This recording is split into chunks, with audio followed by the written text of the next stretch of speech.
नमस्कार दोस्तों। BPSC mains के बदलते पैटर्न पर आधारित पॉलिटी के कुछ इंपॉर्टेंट प्रश्नों को आज हम लोग बारी बारी से कंप्लीट करेंगे। यहाँ पे जैसे बीपीएससी के द्वारा बोला गया है कि 38 नंबर का जो सवाल होगा अलग अलग यहाँ पे संक्षेप में शॉर्ट नोट्स यहाँ पे लिखने के लिए दिए जाएगा और बिल्कुल उसी के अनुरूप यहाँ पे 3 प्रश्नों को शामिल किया गया है। जैसे कि पहला प्रश्न है यहाँ पे भारत में राजकोषीय संघवाद से जुड़े मुद्दों को बताना है। इसके अलावा भारत में नियोजन कार्यों के कारण संघवाद का क्षरण हुआ है उसे बताना है। और भारतीय संविधान और गरीबी उन्मूलन, यहाँ पे देख पा रहे हैं ऐसा संभावना जताया जा रहा है कि 12-12 या फिर एक प्रश्न यहाँ पे 14 नंबर का होगा, टोटल 38 नंबर का यहाँ पे पूछा जाएगा। तो चलिए बारी बारी से इन तीनों ही सवालों का आप लोगों का आंसर राइटिंग में करने का सिखाता हूँ। अब यहाँ पे प्रथम जो सवाल है, भारत में राजकोषीय संघवाद से जुड़े मुद्दे। अब यहाँ पे 12 नंबर का अगर एक सवाल पूछा जा रहा है तो आपको शब्द सीमा को भी ध्यान में रख के चलना पड़ेगा। अब यहाँ पे अगर देखा जाए भारत में राजकोषीय संघवाद, तो यहाँ पे संघवाद का मतलब है यहाँ पे भारतीय संविधान में अगर देखा जाए तो सहयोगी के तौर पे एक सहयोगी संघवाद के रूप में भी इसे जाना जाता है। और ये सहयोगी कौन कौन होगा? एक होगा यहाँ पे केंद्र और दूसरा यहाँ पे राज्य होगा, केंद्र वर्सेस राज्य के बीच। अब यहीं पे जो दोनों के बीच एक पारस्परिक सहयोग होगा और इसका जो आधार आपको देखने के लिए मिल जाएगा, आधार जैसे कि 1919 का मॉन्टेस्क्यू चेम्सफोर्ड सुधार हो गया या फिर 1935 का जो भी यहाँ पे कानून हो गया, इसमें देखेंगे तो पूरा का पूरा केंद्र और राज्य के बीच यहाँ पे एक पारस्परिक सहयोग दिखाई देगा। हालांकि इसे कितने लोगों के द्वारा अभी वर्तमान में भी एक द्वैध शासन के अंतर्गत यहाँ पे देखा जाने का भी यहाँ पे प्रयास किया जाता है। अब आइए हम लोग बात करते हैं कि यह संविधान के किस भाग में वर्तमान में वर्णित है। तो संविधान के वर्तमान में 12वां भाग में इसमें आर्टिकल 264 से लेके 300A तक, 264 से लेके 300 के बीच जितने भी आर्टिकल हैं सारे के सारे राजकोषीय संघवाद या फिर संघवाद के मुद्दों से यहाँ पे जुड़े हैं। अब इसमें आप देखेंगे तो संघ हो गया या फिर इसमें राज्य हो गया, संघ हो गया या फिर इसमें राज्य हो गया। इसमें जो भी यहाँ पे वित्तीय विभाजन को पूरा यहाँ पे डिटेलिंग करने का प्रयास किया गया है। और इसका जो विभाजन है वित्त आयोग के द्वारा यहाँ पे किया जाता है। वित्त आयोग के द्वारा, खासकर वित्त आयोग के द्वारा वैसा विभाजन जो यहाँ पे केंद्रीय कर के रूप में किस प्रकार से यहाँ पे बांटना है, इसको केंद्रीय कर को किस प्रकार से बांटना है सेंटर और स्टेट के बीच, अर्थात राजस्व के विभाजन को लेके। और अभी यही समस्या का बहुत बड़ा कारण बन रहा है, खासकर जब यहाँ पे भारत में जीएसटी जब से लागू हुआ है। तो जीएसटी लागू होने से देखिए हुआ क्या है कि जो भी यहाँ पे राज्य हैं, इन राज्यों को जो इनडायरेक्ट जो कर होता था, बहुत सारे जो इनडायरेक्ट कर लगा के पहले राज्य अपने राज्य की जो भी नीतियाँ थी या फिर जो भी लोक कल्याणकारी नीतियाँ थी उसको सही तरीके से लोग चलाने का प्रयास करते थे। लेकिन अभी जीएसटी आने के बाद बहुत सारा जो इनडायरेक्ट जो टैक्स है वो लगाने की शक्ति पूरी तरीके से खो चुके हैं। और तब से जाके राज्यों की समस्या सामने देखने के लिए मिल रही है। और प्रश्न का देख पा रहे हैं ना, नेचर यही है कि भारत में राजकोषीय संघवाद से जुड़े मुद्दे। तो आइए अब कुछ इंपॉर्टेंट हम लोग मुद्दों को देख लेते हैं कि आखिर कौन कौन से ऐसे मुद्दे हैं। पहला मुद्दा है भारत का राजकोषीय असंतुलन। ध्यान रखिएगा, भारत का राजकोषीय असंतुलन। अब यहाँ पे जो मेन जो की टर्म होगा यहाँ पे जीएसटी के देखिए यहाँ पे क्रियान्वयन के बाद अगर यहाँ पे देखिए कि किस प्रकार से बंटवारा हो रहा है तो देख पा रहे हैं यहाँ पे जो राज्य है, ध्यान रखिएगा, जो राज्य है भारतीय संघ के संयुक्त व्यय का लगभग यहाँ 60% खर्च कर रहे हैं। 60% यहाँ पे खर्च कर रहे हैं राज्य। और इन्हें मिल कितना रहा है, खुद सोच के देखिए, 40% ही इनको यहाँ पे मिल रहा है।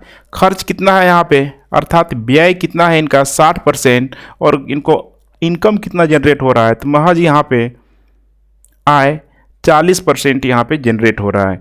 यही सबसे बड़ी समस्या का कारण है। अर्थात अगर राज्यों को 40% दिया जा रहा है तो यहाँ पे 60% किसके पास जा रहा है, यह केंद्र के पास जा रहा है। 60% यहाँ पे केंद्र के पास जा रहा है।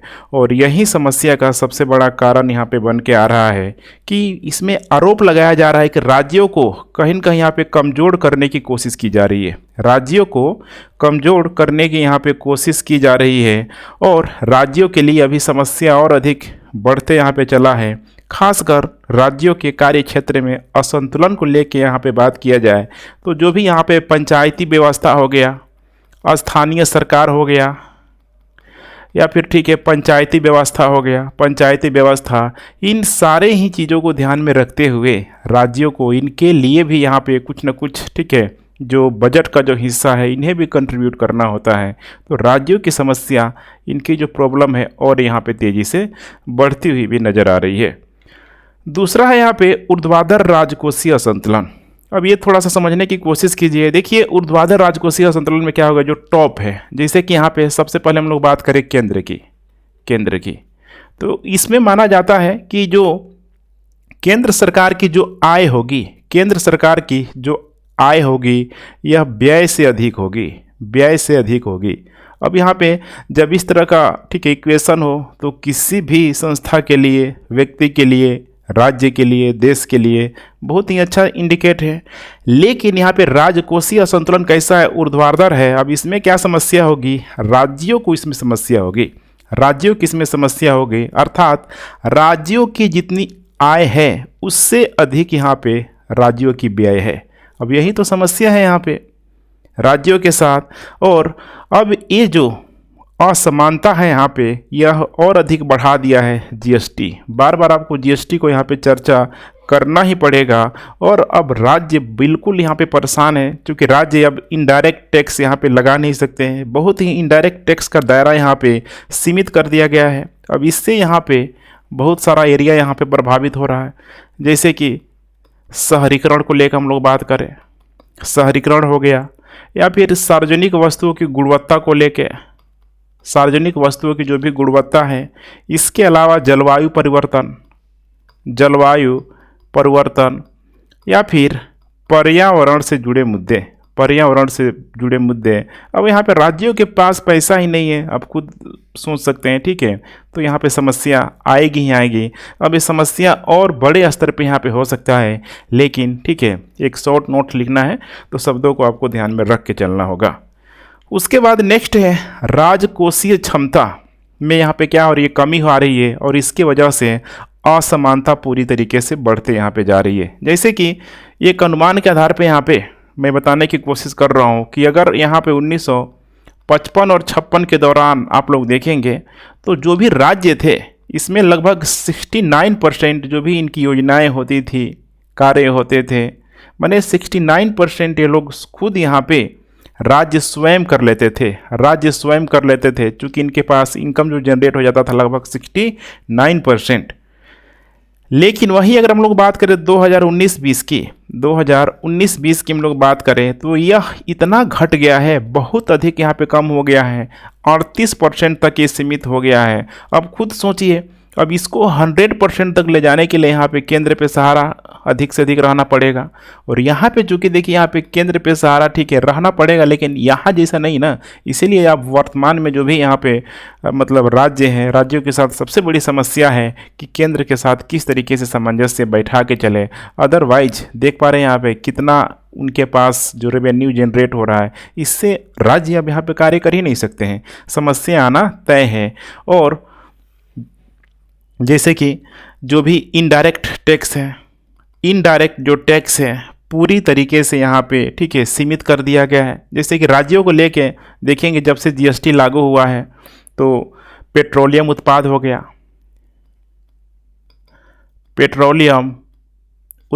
गया, बिजली हो गया, शराब हो गया।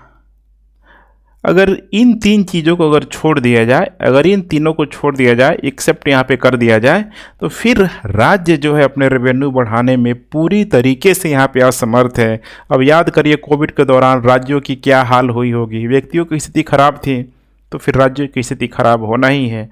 कोविड में राज्यों को समस्या आई और पिछले एक दशक से अगर देखा जाए तो लगभग ठीक है जीडीपी में महज 6% ही यहाँ पे कंट्रीब्यूट हो पा रहा है।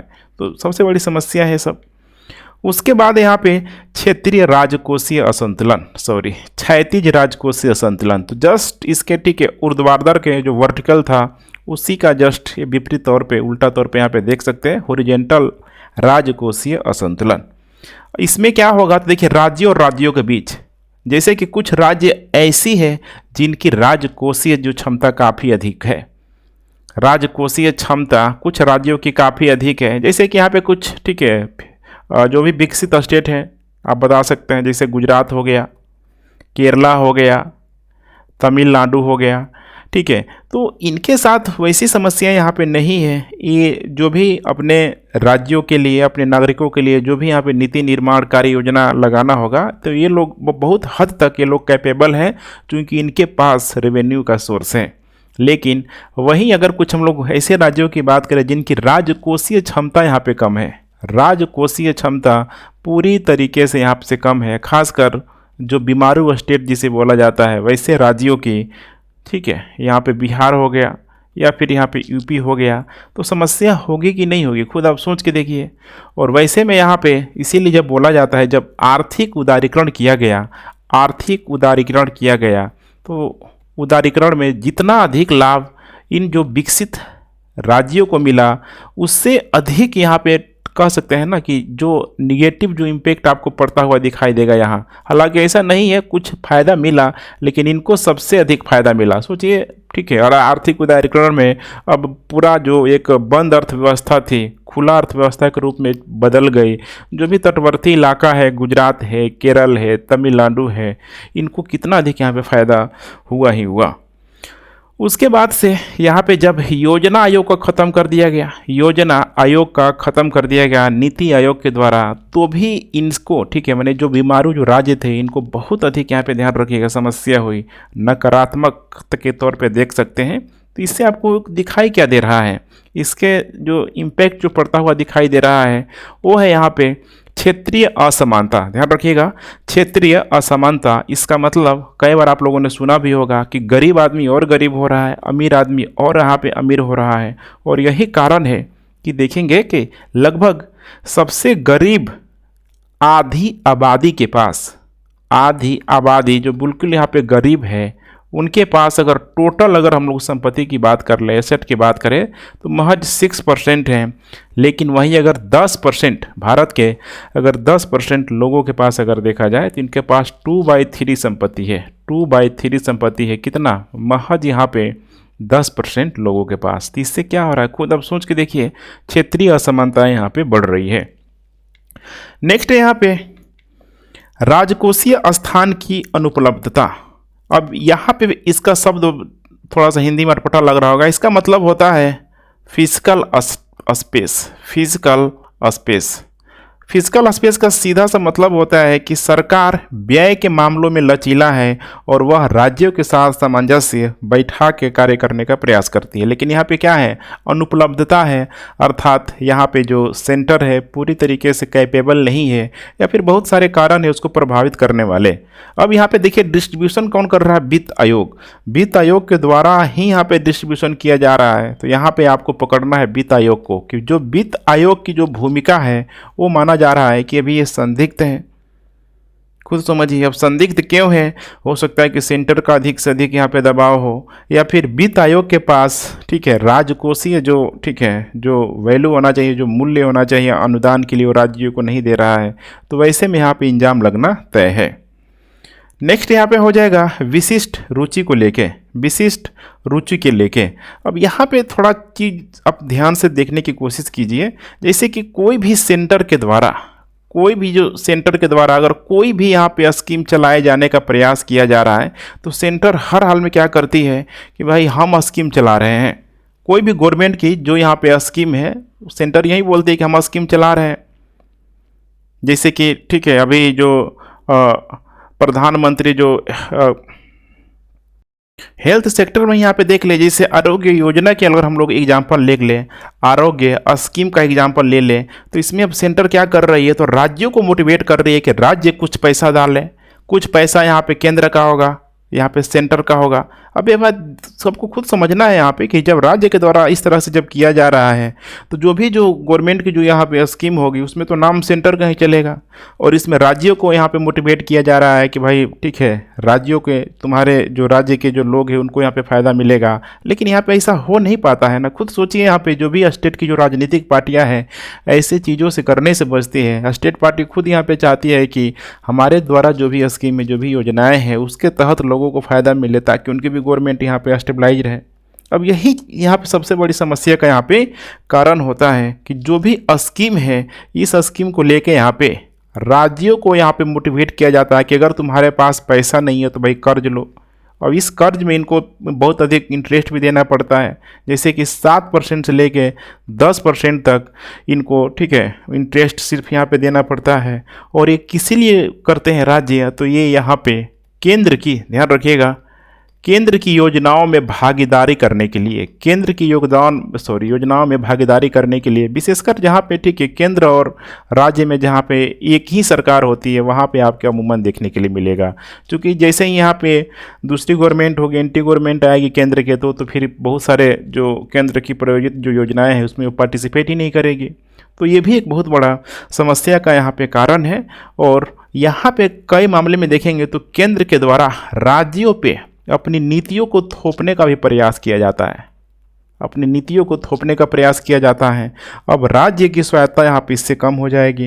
राज्य की स्वायत्ता का कम होने का मतलब कि लोकतांत्रिक नीतियों में यहाँ पे ठीक है कह सकते हैं कि लोकतांत्रिक मूल्यों में यहाँ पे कमी आना, संवैधानिक प्रावधान का उल्लंघन करना, और फिर राज्यों के स्कीम के लिए जो पार्टिकुलर राज्य के द्वारा जो चलाया जाएगा उसके संसाधनों में कमी आ जाना, ऐसे बहुत सारे आपको कारण देखने के लिए मिल जाएंगे। अब फाइनली यहाँ पे एक छोटा सा निष्कर्ष आपको यहाँ पे देना है कि देखिए यहाँ पे अगर इसको ठीक करना है तो राजकोषीय संघवाद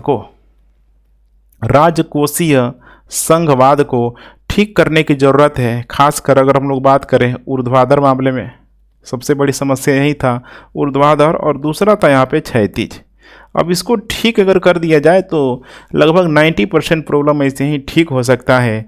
और इसके असंतुलन को समाप्त करने के लिए, दोनों में सामंजस्य बैठाने के लिए, चाहे हम लोग यहाँ पे वित्त आयोग की बात कर ले, वित्त आयोग, नीति आयोग, जीएसटी की बात कर ले, या फिर यहाँ पे डिसेंट्रलाइजेशन की बात कर ले, विकेंद्रीकरण की यहाँ पे बात कर ले, इन चारों ही स्तंभों को, ध्यान रखिएगा, इन चारों ही स्तंभों को पुनर्गठन करने की ज़रूरत है ताकि ये सही और सुचारू रूप से कार्य कर सकें। एक समस्या और थी राज्यों के लिए पंचायत को लेके, तो पंचायत के लिए यहाँ पे केंद्र को अलग से आप सुझाव दे सकते हैं कि कोष बनाने की ज़रूरत है। और सिर्फ कोष ही नहीं बने ठीक है, बल्कि इसमें बहुत सारा पैसा यहाँ पे डाला जाए तो तभी तो हो पाएगा, कुछ फंडिंग दिया जाए। इसके अलावा 14वां जो वित्त आयोग का जो सिफारिश है, 14वां वित्त आयोग की जो सिफारिश है, जितना अधिक से अधिक हो सके यहाँ पे लागू करने का प्रयास किया जाना चाहिए। अब चलिए हम लोग यहाँ पे नेक्स्ट प्रश्न देखते हैं। भारत में नियोजन कार्यों के कारण संघवाद का क्षरण हुआ है। अब इसमें दो की टर्म है, एक है नियोजन कार्य और उसके बाद से दूसरा है संघवाद। अब आपको यहाँ पे नियोजन कार्य के माध्यम से दिखाना है कि क्या वाकई में संघवाद का क्षरण हुआ है। तो सबसे पहले जो यहाँ पे आंसर का जो डायमेंशन होगा आपको क्लियर कर लेना है, या भूमिका की बात कर ले, बॉडी पार्ट, या फिर कंक्लूजन पार्ट की। तो यहाँ पे आपको ध्यान से पढ़ना है कि भारत में नियोजन कार्यों के कारण संघवाद का क्षरण हुआ है। अब साफ साफ कह रहा है कि संघवाद का क्षरण हुआ है, तो आपको यहाँ पे कॉपी में दिखाना होगा लिख के कि किन किन बिंदुओं के अंतर्गत संघवाद का क्षरण हुआ है। और यहाँ पे आपको डिफेंड करने का भी प्रयास करना होगा, क्योंकि जब भी बात की जाती है नियोजित कार्यों की, 5 ईयर एक्शन प्लान की, योजना आयोग की, तो पूरी तरीके से आप ये नहीं कह सकते हैं कि उसके कारण संघवाद का क्षरण हुआ है। तो लास्ट में आपको डिफेंड भी कहीं न कहीं यहाँ पे करना होगा। और वर्तमान में उसी के तहत अगर देखा जाए तो चूंकि योजना आयोग को हटा के नीति आयोग को लाया गया है, तो नीति आयोग के सामने चुनौतियाँ हमेशा बरकरार रहेगी। चूँकि देखिए यहाँ पे जब भी हम लोग बात करते हैं 5 ईयर एक्शन प्लान अर्थात योजना आयोग की बात करते हैं, तो योजना आयोग में क्या था, यहाँ पे टॉप टू बटम अर्थात कोई भी यहाँ पे स्कीम बनाया जा रहा है, टॉप से बनाया जा रहा है और उस स्कीम को बॉटम तक लाने का प्रयास किया जा रहा है। अब यहाँ पे क्या हो रहा है खुद देखिए, ऊपर यहाँ पे केंद्र है और बॉटम में यहाँ पे राज्य है। तो इससे क्या हो रहा है कि केंद्र और राज्यों के बीच एक जो सहभागिता है, यही तो है संघवाद का सबसे बड़ा जो डिफिनीशन है कि दोनों में क्या होना चाहिए, सहभागिता, साझेदारी होना चाहिए। लेकिन यहाँ पे जब हम बात करते हैं नीति आयोग की, नीति आयोग की जो बात करते हैं हम लोग, जो कि योजना आयोग को कब का यहाँ पे रिप्लेस कर दिया गया है, तो नीति आयोग में क्या हो गया है, तो यहाँ पे हो गया है bottom to top. Bottom to top अर्थात कोई भी जो नीतियां हैं नीचे से, ध्यान रखिएगा, नीचे से बनाने का प्रयास किया जाएगा और इसको ऊपर तक ले जाने का प्रयास किया जाएगा।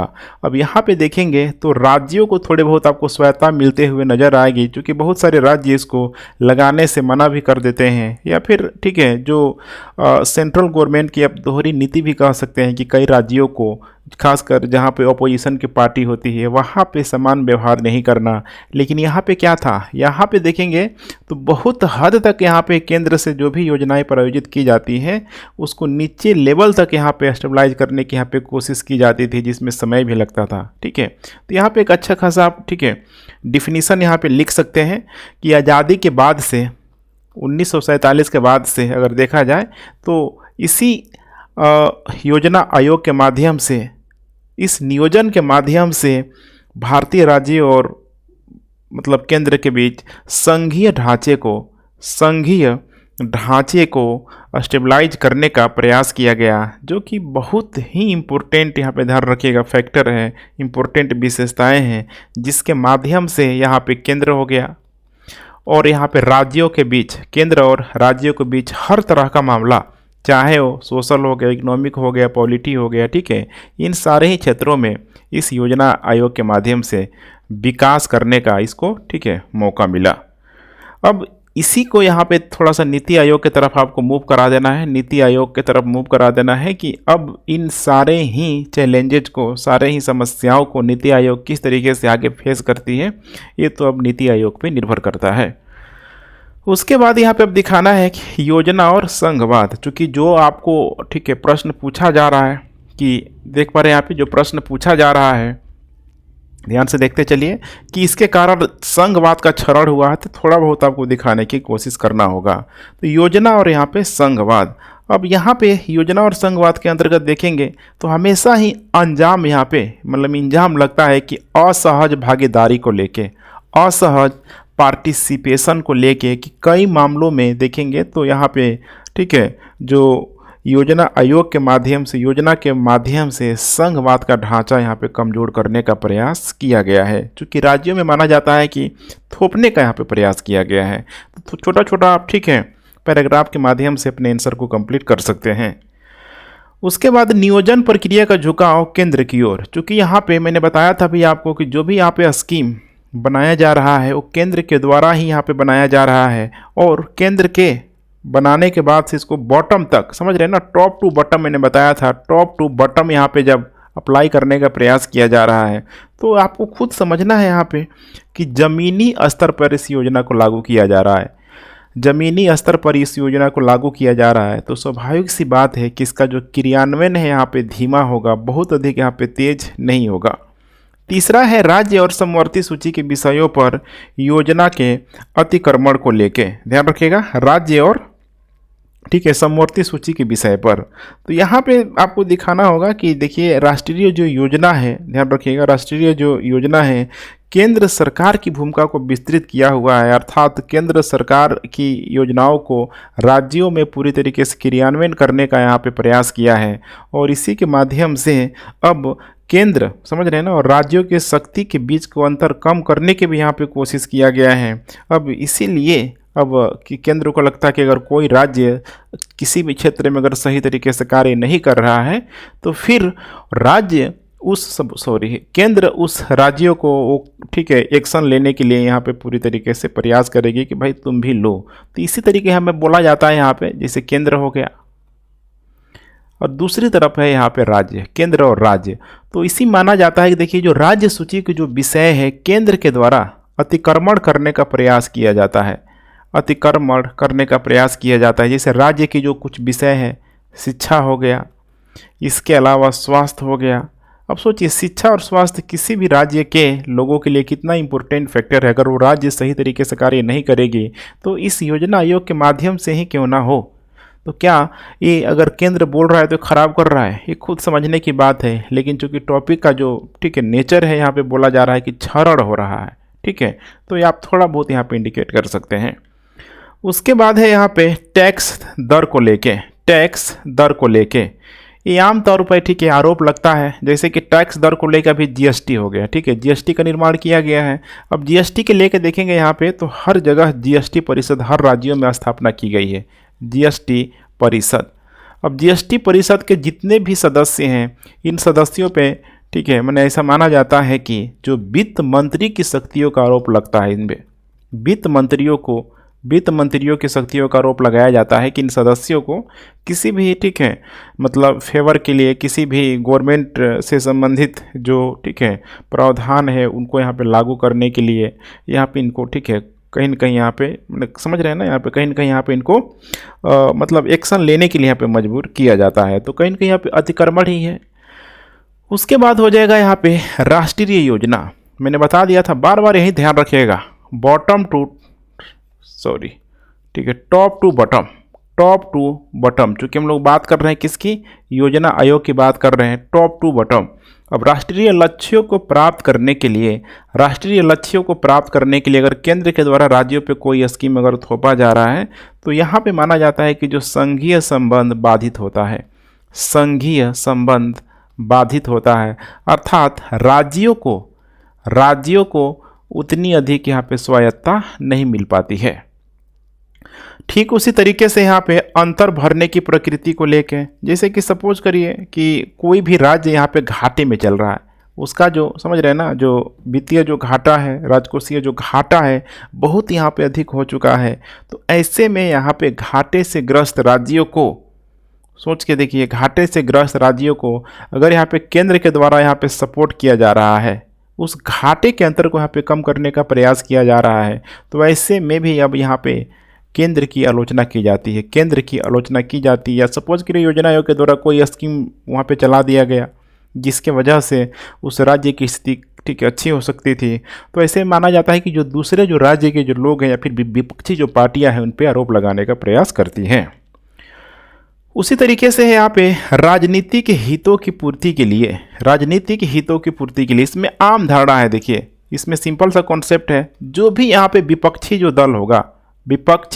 दल होगा वो हमेशा ही यहाँ पे केंद्र पे आरोप लगाएगा कि देखो भाई हम भी तो राज्य हैं, हमें उतनी धन नहीं मिल रहा है जितना बाकी राज्यों में सेम गवर्नमेंट है, समझ रहे हैं ना, सेम गवर्नमेंट है केंद्र में और राज्यों में, तो भाई वहाँ पे एक वित्त पोषण किया जा रहा है केंद्र के द्वारा उन राज्यों का जहाँ पे उनकी ठीक है समान सरकारें हैं। तो विपक्षी दलों का यहाँ पे आरोप लगता है, यही है यहाँ पे राजनीतिक हितों की पूर्ति को लेके। उसके बाद हो जाता है यहाँ पे वित्तीय स्वायत्ता का क्षरण, ठीक है, इसका क्या मतलब है, तो यहाँ पे माना जाता है कि वित्तीय स्वायत्ता का जो क्षरण है यह संघीय ढांचे के लिए अच्छा संकेत नहीं है। क्यों? क्योंकि यहाँ पे वित्तीय स्वायत्ता अगर पार्टिकुलर किसी एक स्टेट को दिया जा रहा है और पैसा जो आ रहा है, चूँकि टैक्स की प्रक्रिया है ना, यहाँ पे सारे लोग यहाँ पे पैसा दे रहे हैं, सेंटर में पैसा इकट्ठा हो रहा है, और ऐसे में अगर कोई भी राज्य अगर किसी भी स्टेट को अगर पार्टिकुलरली रूप से समझ रहे हैं ना, मतलब इसको बहुत अधिक यहाँ पे मान करने का प्रयास कर रहा है, तो वैसे में जो विकसित राज्य की जो समझ रहे हैं ना विकास पूरी तरीके से बाधित हो जाएगी। वैसे में अगर कोई गरीब राज्य है तो वहाँ पे गरीबी और अधिक बढ़ जाएगी। यही होता है वित्तीय स्वायत्ता का क्षरण। उसके बाद से नेक्स्ट है दमनकारी संघवाद।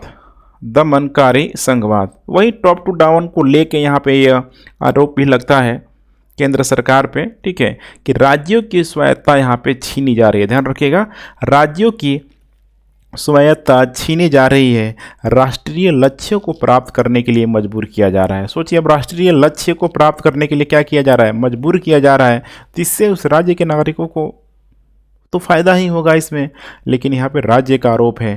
तो कुल मिला के ठीक है, बहुत अधिक यहाँ पर स्ट्रॉन्ग पॉइंट तो नहीं है, हाँ, लेकिन जो क्वेश्चन का नेचर है उसके अकॉर्डिंग आपने दिखा दिया लगभग 8-9 पॉइंट कि कुछ मामलों में यहाँ पे क्षरण होता है। अब यहाँ पे हम लोग नेक्स्ट बात करते हैं, आगे की राह यहाँ पे क्या हो सकती है, आगे की राह क्या हो सकती है।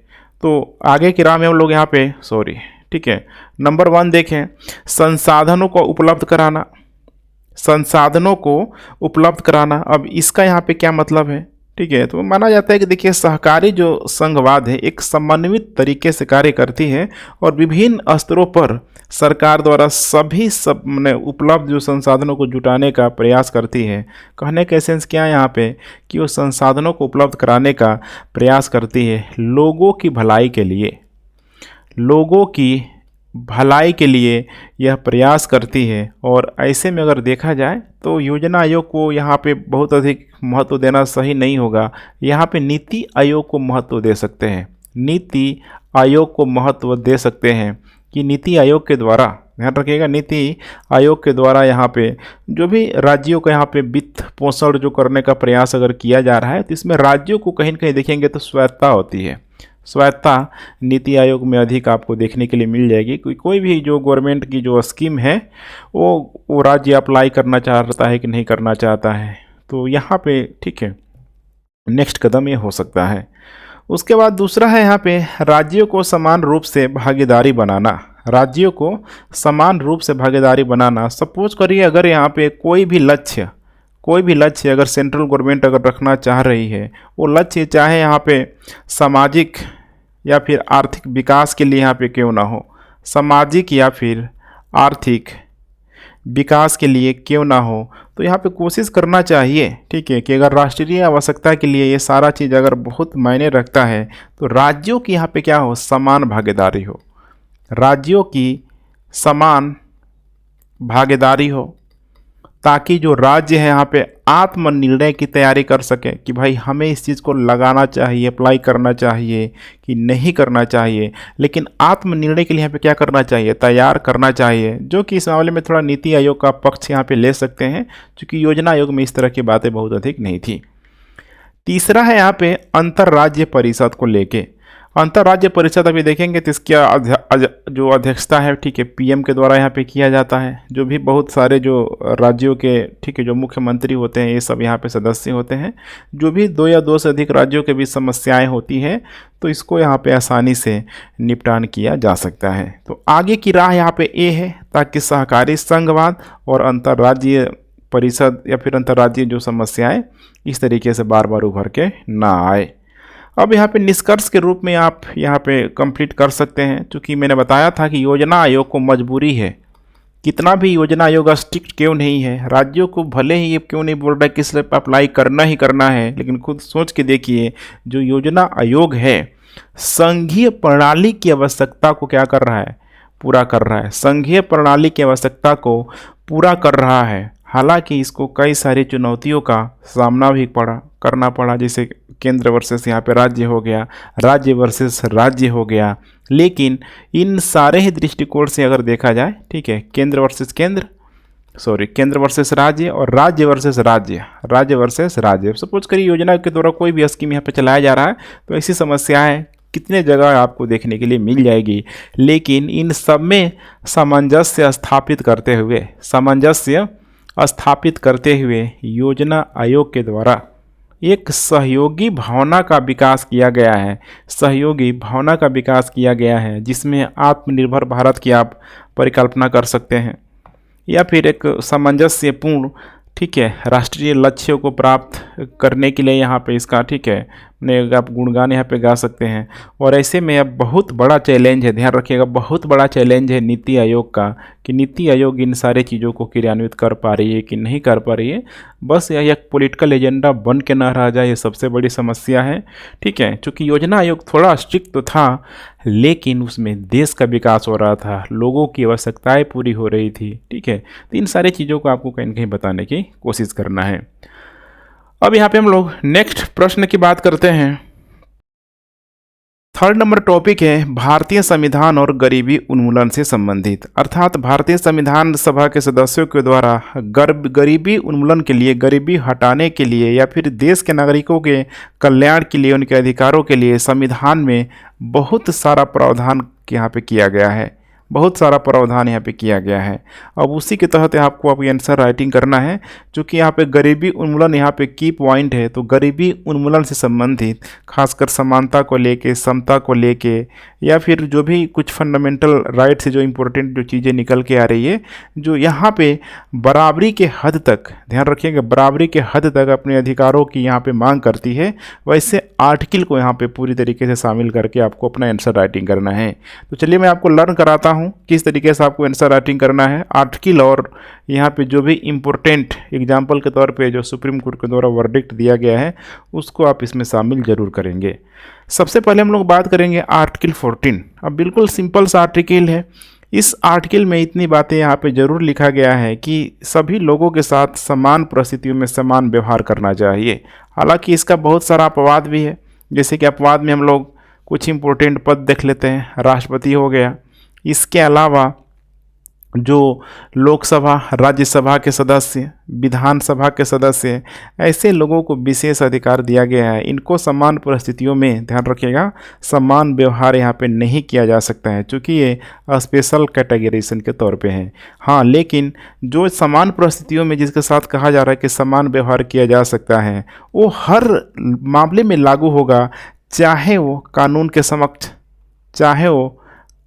समक्ष समानता का बात कर ले, इनको बिल्कुल ही समानता के साथ, ठीक है, न्याय या फिर अधिकार पाने का पूरा अधिकार है। और इसमें राज्य भी पूरा इनका सहयोग करेगा, राज्य भी इनका पूरा सहयोग करेगा कि इनको कानून की समान सुरक्षा प्रदान यहाँ पे कर सके, ठीक है। उसके बाद से यहाँ पे कुछ इम्पोर्टेंट, एक बहुत फेमस केस है, एग्जाम्पल के तौर पे आप इसे दिखा सकते हैं, जैसे कि Virendra Krishna Mishra versus Union of India. इसमें सुप्रीम कोर्ट ने साफ बहुत शानदार स्टेटमेंट यहाँ पे दिया हुआ था कि वैध वर्गीकरण के अभाव में बराबरी के अधिकार को मनमानी ढंग से अस्वीकार नहीं किया जा सकता है, और किसी भी व्यक्ति को, चाहे वो अमीर हो गरीब हो, वैसे अगर ठीक है तो उसको निश्चित रूप से यहाँ पे भेदभाव करने का कोई यहाँ पे कारण नहीं है। तो इस केस को यहाँ पे आप जिक्र कर सकते हैं।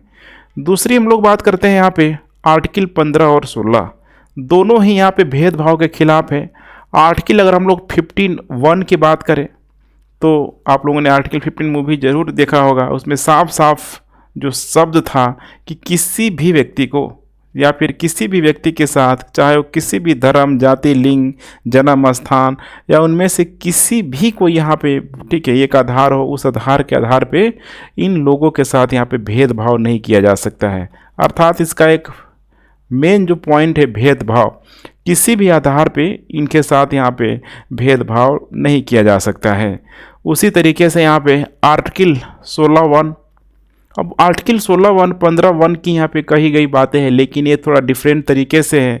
जैसे कि इसमें कहा जा रहा है कि राज्य के तहत किसी भी कार्यालय में रोजगार या नियुक्ति से संबंधित मामलों में सभी नागरिकों के लिए अवसर की समानता की गारंटी देता है, अवसर की समानता की गारंटी देता है, अवसर की समानता की गारंटी देता है। अब इसी के तहत आप देखेंगे तो जो 15(1) है यहाँ पे, 15(1) है यहाँ पे, इसी के आधार पर किसी नागरिक के खिलाफ भेदभाव पर रोक है, और विशेष रूप से इसके साथ भेदभाव चाहे रोजगार हो या फिर यहाँ पे नियुक्ति हो, इन दोनों ही मामलों में इसके खिलाफ भेदभाव नहीं किया जा सकता है। ध्यान रखिएगा आर्टिकल 15(1) के तहत। अब इसका थोड़ा दूसरा पहलू को हम लोग देखने का प्रयास करते हैं, बहुत इंपॉर्टेंट है। एक है 15(4) और दूसरा है यहाँ पे 16(4), यहीं से रिजर्वेशन भी निकल के आएगा।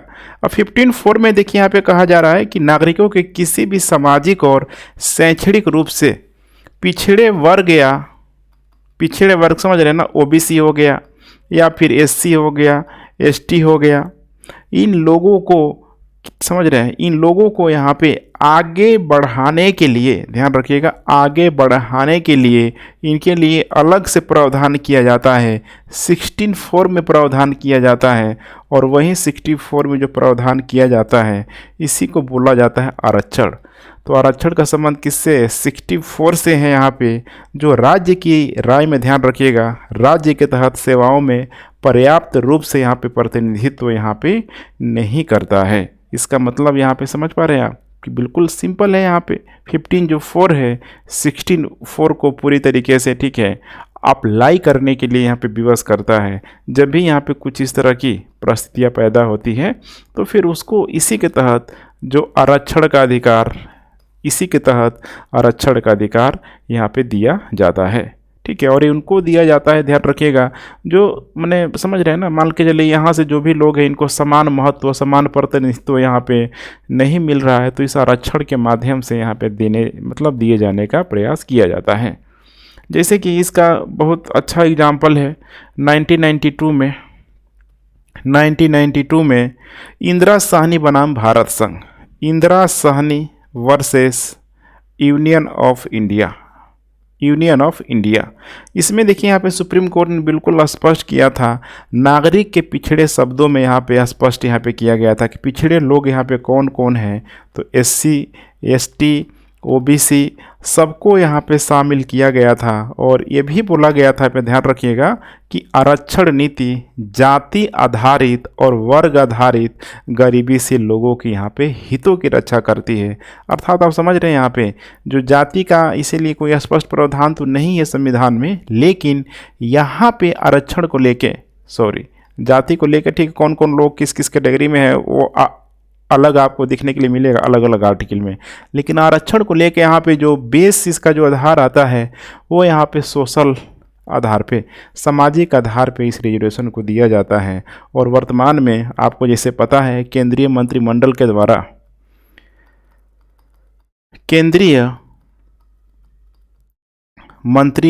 के द्वारा जो आर्थिक रूप से कमज़ोर वर्ग के लोगों के लिए यहाँ पे 10% कोटा यहाँ पे दिया गया है। 10% कोटा अगर यहाँ पे दिया गया है तो कहीं न कहीं आरक्षण की मौजूदा योजनाओं में इसे शामिल नहीं किया जा सकता है। ध्यान रखिएगा, शामिल नहीं किया जा सकता है। और इस उद्देश्य से अगर देखा जाए, अगर इसको पूरा परमानेंट या फिर आगे चल के इसको कंटिन्यूटी बनाना है तो पूरी तरीके से यहाँ पे आर्टिकल 15 और आर्टिकल 16 में संशोधन करने का यहाँ पे निर्णय लिया गया ताकि उसमें कुछ शब्दों को यहाँ पे जोड़ा जा सके। हालांकि ठीक है, इसका जुडिशियल हो सकता है कि रिव्यू हो जाए, संवैधानिक व्याख्या फिर सुप्रीम कोर्ट अगर अलग तरीके से कर ले, तो इसीलिए जब तक चल रहा है, ठीक है, इसको आप ठोस आधार लेके नहीं चल सकते हैं। हालांकि भारत में तो ये है ना, एक बार अगर अधिकार दे दिया जाता है तो फिर अधिकारों को छीनने में बहुत अधिक यहाँ पे समस्या होनी चाहिए। कुल मिला के यहाँ पे ठीक है, ये बता सकते हैं, कह के निकल सकते हैं कि इसकी संवैधानिक प्रावधानों के दृष्टिकोण से इसकी जाँच होनी चाहिए। उसके बाद नेक्स्ट है यहाँ पे आर्टिकल 21 मौलिक अधिकारों की, जिसे आत्मा भी बोला जाता है। अब इसमें कहा जा रहा है कि मौलिक अधिकारों की, ठीक है, जो कह सकते हैं कि कानून द्वारा स्थापित प्रक्रिया के तहत किसी के जीवन और स्वतंत्रता की सुरक्षा, समझ रहे हैं, स्वतंत्रता की सुरक्षा का प्रावधान करता है। तो यहाँ पे जीवन हो गया, इसके अलावा स्वतंत्रता हो गया, दोनों ही तरह से ठीक है यहाँ पे सुरक्षा प्रदान करेगा। जैसे कि मेनका गांधी फैसला आपको याद होगा, मेनका गांधी फैसला जो 1900 ठीक है मेरे ख्याल से 1978 में जिसमें आया था, जिसमें सुप्रीम कोर्ट ने साफ साफ बोला हुआ था कि व्यक्ति के जिंदा रहने का अधिकार उसके साथ साथ उसके गरिमापूर्ण जीवन जीने का अधिकार में भी पूरी तरीके से सम्मिलित है। वैसे बहुत सारे जो केसेज हैं जो सुप्रीम कोर्ट के द्वारा दिया गया है, जिसमें ओल्गा टेलिस केस भी है, जिसमें सुप्रीम कोर्ट ने बिल्कुल ही स्टेबलाइज करने का प्रयास किया है कि सिर्फ जीवन जीना ही पर्याप्त नहीं है, बल्कि जीवन जीना कैसा, गरिमापूर्ण जीवन जीने का भी हर एक नागरिक को अधिकार है। नेक्स्ट है आर्टिकल 39। आर्टिकल 39, ठीक है। हालांकि इसमें और भी आप जोड़ सकते हैं, जैसे कि शिक्षा का अधिकार भी। अभी तो पूरा ये भानुमति का पिटारा बन चुका है आर्टिकल 21, ठीक है। बहुत सारे जो कह सकते हैं कि सुप्रीम कोर्ट के द्वारा एक्सप्लेन करके उसकी अलग अलग व्याख्या करके बहुत सारे, ठीक है, अधिकारों को डाला जा रहा है जो नागरिकों को हितों में ही आ रहा है। तो उसी में एक शिक्षा का अधिकार है 6 से 14 साल के बच्चों के लिए। इनका फंडामेंटल राइट इसको बना दिया गया है निःशुल्क शिक्षा के लिए। उसके बाद नेक्स्ट है यहाँ पे आर्टिकल 39। इसका संबंध पूरी तरीके से डीपीएसपी है, लोक कल्याणकारी राज्य को बनाने के लिए। और इसमें देखिए राज्य विशेष रूप से अपनी नीति को सुरक्षित करने के लिए या फिर अपने लोगों के लोक कल्याण के लिए इसमें पूरी तरीके से दिशा निर्देशित करेगा। जैसे कि आर्टिकल 39 में कुछ इम्पोर्टेंट बातें हैं, जैसे कि नागरिक हो गया। नागरिक में चाहे पुरुष की बात कर लें या महिला की बात कर लें, सबको समान रूप से आजीविका के पर्याप्त साधन का अधिकार है। अब इसका मतलब ये नहीं है, ध्यान रखिएगा कि इसके अधिकारों का अगर उल्लंघन हो रहा है तो इसका आप, ठीक है, कंप्लेन नहीं कर सकते हैं फंडामेंटल राइट की तरह। यहाँ पे राज्य प्रयास करेगा, लेकिन क्या पता संसाधनों के अभाव में प्रयास माने वो पूरा नहीं कर पाए उसको। दूसरा इसमें बताया जा रहा है कि समुदाय के भौतिक संसाधनों का स्वामित्व और नियंत्रण इस प्रकार वितरित किया जाना चाहिए। संसाधनों का वितरण इस प्रकार से किया जाना चाहिए कि सामान्य भलाई के लिए हो। तीसरा है यहाँ पे आर्थिक प्रणाली का संचालन, ठीक है। इसके परिणाम स्वरूप धन और उत्पादन के साधनों की आम हानि के लिए यहाँ पे कि एकाग्रता नहीं होना चाहिए। वैसे ही यहाँ पे नेक्स्ट है पुरुषों और महिलाओं दोनों के लिए समान काम के लिए समान वेतन, समान काम के लिए समान वेतन का भी, ठीक है, प्रावधान किया गया है डीपीएसपी में। हालांकि सब ये बातें वही हैं कि इसके लागू नहीं होने पे कुछ हो नहीं सकता है। राज्य यहाँ पे अपनी असमर्था दिखा सकता है, जता सकता है। तो ठीक है फ्रेंड्स, कुल मिला के मैंने तीनों ही टॉपिक को करा दिया। अपना आप लोग फीडबैक ज़रूर दें। Thanks for watching. जय हिंद।